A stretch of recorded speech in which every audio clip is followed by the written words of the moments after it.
Hello बच्चों, SPG classes में आप सभी का स्वागत है।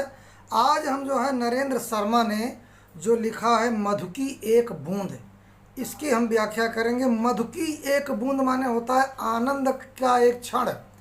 आनंद का एक क्षण।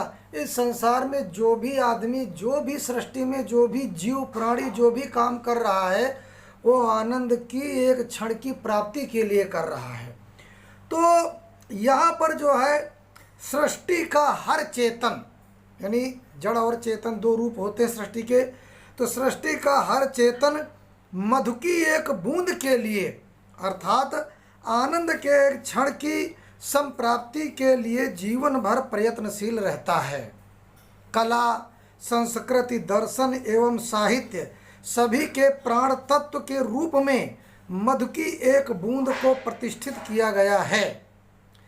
हमारे सभी क्रियाकलाप वस्तुतः इसी आनंद के एक क्षण की खोज के लिए हैं। हम जितना क्रियाकलाप जीवन में करते हैं, हम आनंद के लिए करते हैं, जिससे हमको इसमें खुशी मिले, है ना।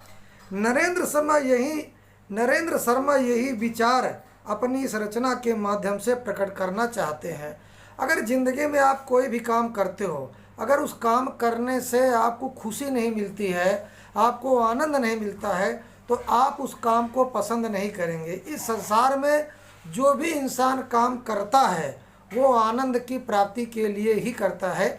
यहाँ पर कवि ने इस कविता के माध्यम से यही कहना चाहा।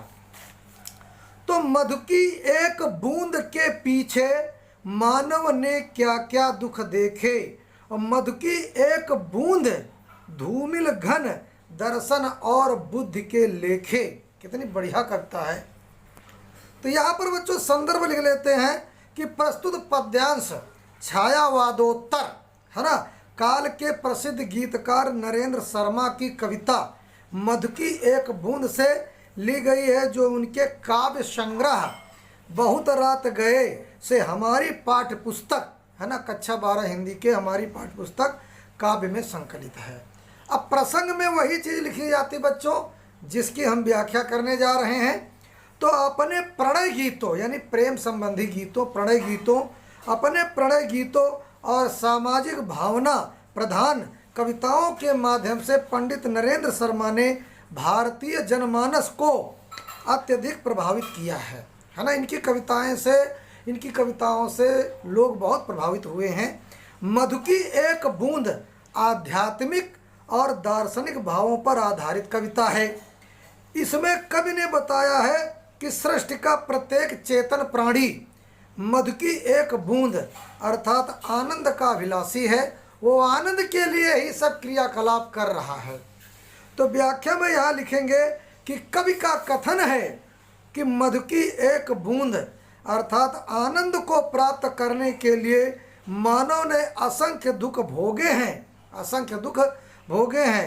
इन दुखों का वर्णन वाणी द्वारा नहीं हो सकता। मधु की एक बूंद के पीछे मानव ने क्या क्या दुख देखे। इसी आनंद के क्षण की प्राप्ति के लिए आदमी रातों दिन क्रियाकलाप करता है और तमाम वो दुख झेलता है। मधु की एक बूंद धूमिल घन दर्शन और बुद्धि के लेखे। तो बच्चों यहाँ पर धूमिल माने होता है मटमैला, है ना।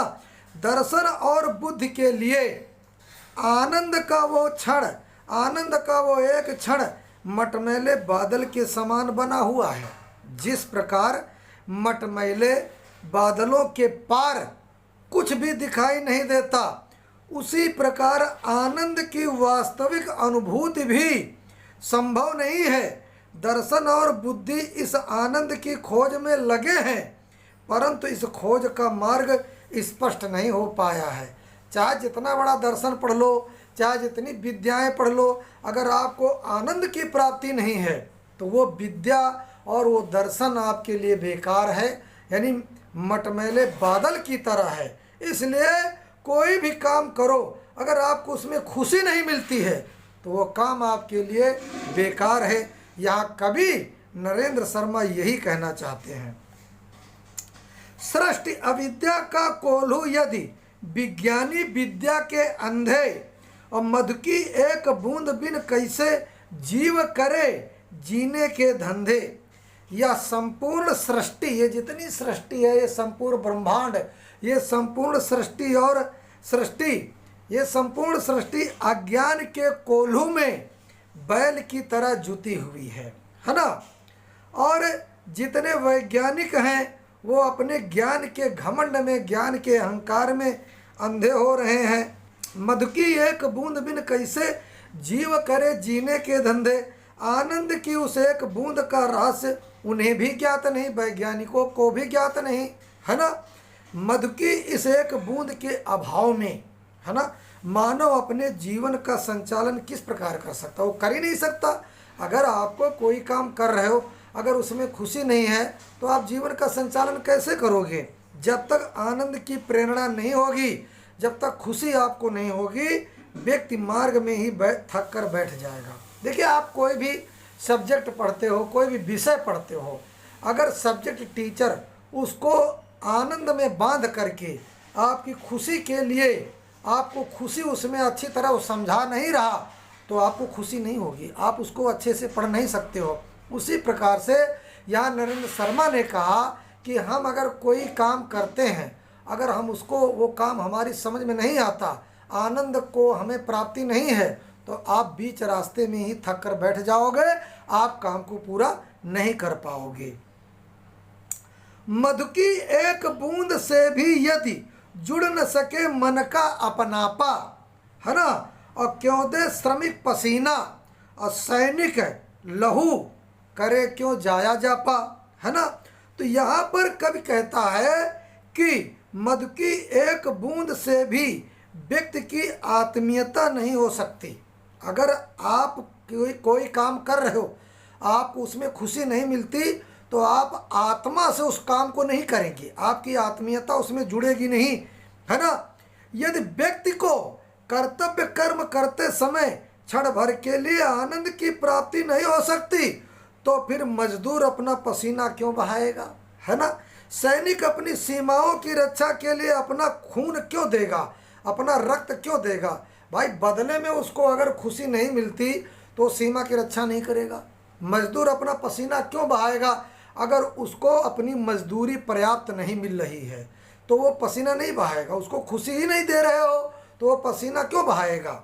और नारी करे क्यों जाया जापा, और नारी यानी जाया माने उत्पन्न करना, और नारी प्रसव के कष्ट और पीड़ा को क्यों सहन करेगी। है, सही बात है। कोई भी आदमी हो या औरत हो, अगर वो काम कर रही और उसमें खुशी उसको नहीं मिल रही तो वो काम नहीं करेगा। तो बच्चों, मतलब ये है कि तात्पर्य ये है कि संसार में प्रत्येक कार्य मधु की इस बूंद अर्थात आनंद के एक क्षण के लिए, अर्थात आनंद की प्राप्ति के लिए ही किया जाता है।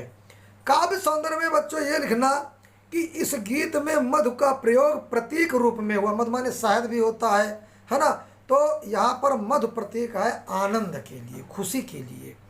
यहाँ मधु की एक बूंद आनंद का प्रतीक है। संपूर्ण कविता में दार्शनिक भावों की अधिकता हुई है। सृष्टि में प्रत्येक प्राणी के क्रियाकलाप आनंद की खोज के लिए ही है। बच्चों, भाषा यहाँ साहित्यिक खड़ी बोली और शैली यहाँ प्रतीकात्मक है ना। प्रतीक के रूप में मधु का प्रयोग किया गया। अलंकार, रूपक, उपमा एवं अनुप्रास भी है। शब्द शक्ति लक्षणा है, लक्षणों को प्रदर्शित किया गया। और गुण यहाँ बच्चों प्रसाद है। आगे चलते हैं, देखते हैं इस कविता को का आनंद लेते हैं कि मधु की एक बूंद से बचकर व्यक्ति मात्र की बची चदरिया, और ना घर तेरा ना घर मेरा, रैन बसैरा बनी नगरिया। तो यहाँ पर कवि कहते हैं रैन बसेरा मैंने कुछ देर का आवास। हम लोग इस संसार में कुछ समय के लिए आए हैं। और तो यहाँ पर व्यक्ति के असत्य ज्ञान माने ऐसा ज्ञान जो बिल्कुल झूठा हो, जहाँ पर सच्चाई ना हो, और जहाँ जिस ज्ञान में सच्चाई नहीं है वह आनंद नहीं है, सत्यम स्वयं सुंदरम की प्राप्ति नहीं है। तो व्यक्ति के असत्य ज्ञान और आडंबर की चादर का अस्तित्व भी इसी कारण है ना। मधु की एक बूंद से बचकर व्यक्ति मात्र की बची चदरिया, अगर मान लीजिए हम शरीर को धारण किए हैं और इस शरीर से कोई आनंद नहीं है, तो आप मात्र ये शरीर ही धारण किए हो, आप जीवन का लक्ष्य नहीं प्राप्त कर पाए हो। तो इसीलिए यहाँ कहा गया कि मधु की एक बूंद से बचकर व्यक्ति मात्र की बची चदरिया, चदरिया माने शरीर, है ना। व्यक्ति के असत्य ज्ञान और आडंबर की चादर का अस्तित्व भी इसी कारण है। अगर आपके शरीर में आडंबर घमंड भरा है तो ये शरीर रूपी चादर बेकार है ना। इसी कारण है कि इस शरीर को उसे आनंद के एक बूंद की प्राप्ति नहीं हुई है। यहाँ पर आनंद की एक बूंद यानी ईश्वर की प्राप्ति, आध्यात्मिक ज्ञान की प्राप्ति, है ना। न घर तेरा न घर मेरा, रैन बसेरा बनी नगरिया। ये संसार तो कुछ देर का आवास है ना। यहाँ हमें कुछ समय तक ही विश्राम करना है, या किसी का स्थायी घर नहीं हो सकता। देखिए, इस संसार में अच्छे भी लोग हैं, बुरे भी लोग हैं। अच्छे लोग इस शरीर को सदुपयोग करके आनंद की प्राप्ति करते हैं, वहीं दुर्जन लोग, बुरे लोग इस शरीर को उनको भी शरीर मिला है, लेकिन वो लोग आनंद की प्राप्ति नहीं कर पाते हैं, वो बुरे कर्म करते हैं, इसलिए उन्हें ईश्वर के आनंद की प्राप्ति नहीं मिलती है और बुरे कर्मों के कारण वो दुख झेलते हैं, दुख प्राप्त करते हैं, तनाव प्राप्त करते हैं, टेंशन प्राप्त करते हैं। इसलिए बच्चों, इस संसार में बहुत प्रकार के लोग हैं, जो जैसा कर्म करता हो वैसे उसे फल मिलता है। मधु की एक बूंद बिन रीते पांचों कोस और पांचों जन, है ना।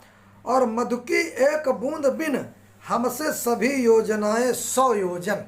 एक योजन में 4 कोस होते हैं, तो 100 योजन में 400 कोस हो जाएंगे। कहने का मतलब है कि ये संसार तो कुछ देर का आवास है, मैंने बताया, या हमें कुछ समय तक ही विश्राम करना है, या किसी का स्थायी घर नहीं हो सकता है। आदमी जो जन्म लिया जिसने, वो मरेगा जरूर भैया। तो इस आनंद के अभाव में हमारी सभी योजनाएं 100 योजन दूर प्रतीत होती है। जितनी हम प्लानिंग करते, जितनी योजनाएं करते हैं, अगर हमें आनंद ही नहीं उस योजना में, तो सारी योजनाएं हमसे 400 कोस दूर हो जाती हैं, बेकार है सब, है ना। मधु की एक बूंद बिन रीते पांचों कोस और पांचों जन, और मधु की एक बूंद बिन हमसे सभी योजनाएं 100 योजन। और मधु की एक बूंद बिन ईश्वर शक्तिमान भी शक्तिहीन है ना। आनंद की एक बूंद के बिना सर्वशक्तिमान ईश्वर भी निर्बल है। अगर आप पूजा पाठ करते हो, आप जो है मंदिर, आप जो है कहीं भी धार्मिक स्थल में जाते हो, अगर वहाँ पर आपको ईश्वर की प्राप्ति, भगवान की प्राप्ति नहीं, आनंद की प्राप्ति नहीं, तो वो ईश्वर, वो भगवान शक्तिमान होते हुए भी आपके लिए शक्तिहीन है, आपके लिए कमजोर है ना। लेकिन आपको अगर ईश्वर का ज्ञान है, तो भगवान पर विश्वास है, तो वही ईश्वर आपके लिए शक्तिमान है, आपके लिए वही ताकत बन जाती है ना। मधु की एक बूंद सागर है, हर जीवात्मा मधुर मीन है। और मधु की एक बूंद यानी आनंद का एक क्षण समुद्र के समान है, सागर के समान है। और प्रत्येक जीवात्मा उस समुद्र रूपी मधु की एक बूंद की, वो जीवात्मा उसकी मधुर मछली है, उसकी मधुर मछली है। मीन माने मछली। मधु की एक बूंद पृथ्वी में, और मधु की एक बूंद शशि रवि में, है ना।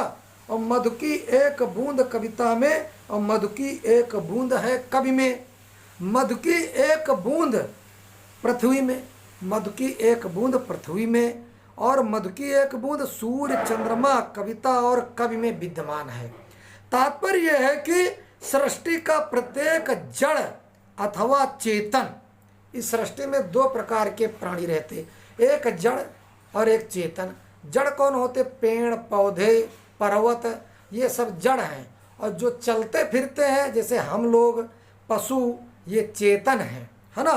तो दोनों लोगों की यहाँ बात कही गई, जड़ और चेतन पदार्थ इस आनंद की खोज में ही लगा है। किसकी? आनंद की खोज में लगा है, यानी मधु की एक बूंद की खोज में लगा। यानी मधु की एक बूंद के पीछे मैंने अब तक कष्ट सहे सत, और मधु की एक बूंद मिथ्या है, कोई ऐसी बात कहे मत, है ना।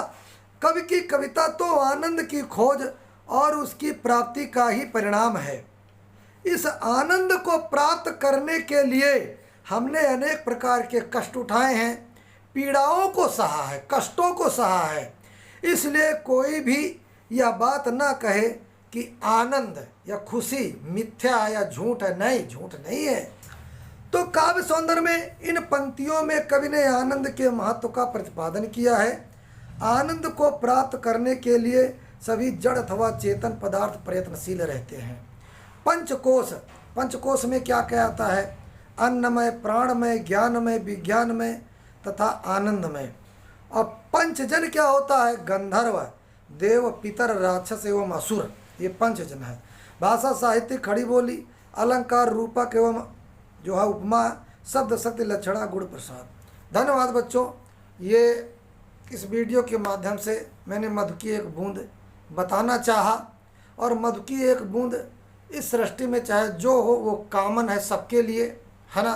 तो इस वीडियो को अपने दोस्तों को भी शेयर कर देना जिससे उनको भी फायदा हो। और अगर समझ में आया हो तो लाइक करिए, सब्सक्राइब करिए और कमेंट भी करो। धन्यवाद, नमस्कार।